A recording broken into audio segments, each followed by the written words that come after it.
16 मार्च को Ukrainian president Vladimir Zelensky US Congress को virtually address करते हैं। वो एडमिट करते हैं जो दुख भरी सिचुएशन आज यूक्रेन फेस करता है। वो इमोशनली अपील करते हैं कि क्या वो ज्यादा मांग रहे हैं अगर वो नो फ्लाई जोन की डिमांड कर रहे हैं अपने लोगों को बचाने के लिए। तो नो फ्लाई जोन होती क्या है, इस वीडियो को एंड तक देखिएगा इस चीज को जानने के लिए। अगर मैं सही बताऊं तो यूएसए ने काफी मदद की यूक्रेन की इस लड़ाई के अंदर। यूएसए ने इंटेलिजेंस इनपुट भी प्रोवाइड किया यूक्रेन को इस लड़ाई में। यूएसए ने रशियन इकोनॉमी के ऊपर सैंक्शंस भी लगाए ताकि उनकी जो इकोनॉमी है वो डूब जाए। यूएसए ने एयरक्राफ्ट और एंटी टैंक मिसाइल्स को भी प्रोवाइड किया यूक्रेन को, और यूएसए ने यूक्रेन को प्रॉमिस भी किया है कि वो 100 ड्रोन्स देंगे यूक्रेन को जो काफी लीथल होंगे इस लड़ाई के अंदर। लेकिन जब नो फ्लाई जोन की बात आती है तो सबको सांप सूंघ जाता है। तो ये नो फ्लाई जोन होती क्या है? आप इसको ऐसे भी समझ सकते हो कि जैसे आप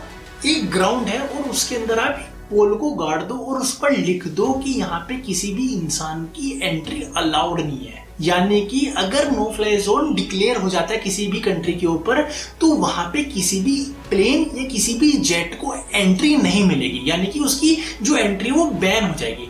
तो भले ही ड्रास्टिक मेजर हो लेकिन ये काफी कॉमन है। जैसे कि इंडिया के अंदर जो पार्लियामेंट है उसके ऊपर नो फ्लाई जोन है, इंडिया में जो ताजमहल है उसके ऊपर भी नो फ्लाई जोन है, और जो प्राइम मिनिस्टर की रेजिडेंस है उसके ऊपर भी नो फ्लाई जोन है। लेकिन एक ऐसी कंट्री में जहां पे लड़ाई चल रही है और वहां पे नो फ्लाई जोन को डिक्लेयर कर दिया जाता है, तो वहां पे अगर कोई भी प्लेन या कोई भी जेट एंटर करता तो उसके चीथड़े उड़ा दिए जाएंगे। यानी कि अगर यूक्रेन के ऊपर यूएस और बाकी NATO countries no fly zone को डिक्लेयर करती है तो अगर कोई भी रशियन एयरक्राफ्ट या जेट वहां पे एंटर करता है तो नाटो और यूएस उसको शूट डाउन कर देंगे। यानी कि जो कन्फ्लिक्ट है दो कंट्रीज के बीच में नहीं रहेगा, इसमें बाकी कंट्रीज भी इन्वॉल्व हो जाएंगी। यानी कि जो थर्ड वर्ल्ड वॉर है उसकी संभावना काफी बढ़ जाएगी। और अगर हम हिस्ट्री देखें तो नो फ्लाई जोन काफी बार डिक्लेयर किया गया काफी कंट्रीज के ऊपर।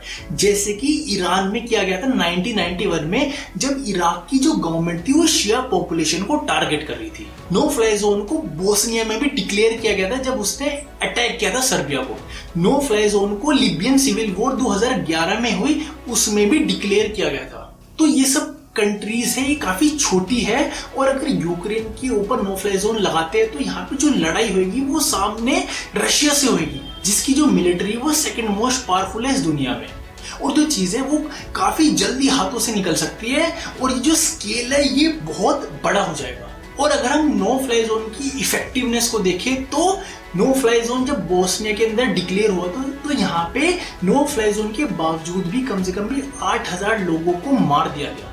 और जो नो फ्लाई जोन इराक में लगाया गया 12 सालों के लिए, वहां पे जो खर्चा आया वो $24 बिलियन का है, जो बहुत ज्यादा है। और जो लीबिया में जो खर्चा आया वो भी कम से कम भी $8 बिलियन का था, जो बहुत ज्यादा है। लेकिन आप इन सब फैक्टर्स को अगर इग्नोर भी कर दो तो एरिक चैनविथ जो प्रोफेसर हार्वर्ड यूनिवर्सिटी में, वो बताते हैं कि अगर नो फ्लाई जोन के रिजोल्यूशन को पास करना पड़ा तो वो इलीगली करना पड़ेगा। क्यों?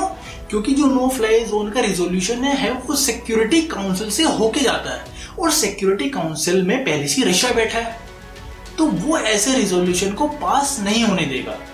इसका मतलब है कि नो फ्लाई जोन के रिजोल्यूशन को भी इलीगली पास करना पड़ेगा। अगर करना पड़ा तो मेरे को लगता है कि नो फ्लाई जोन को डिक्लेयर नहीं किया जाएगा, क्योंकि जो यूएस है और बाकी नाटो कंट्रीज है वो परहेज कर रही है नो फ्लाई जोन से, क्योंकि ये बहुत बड़ी चीज है।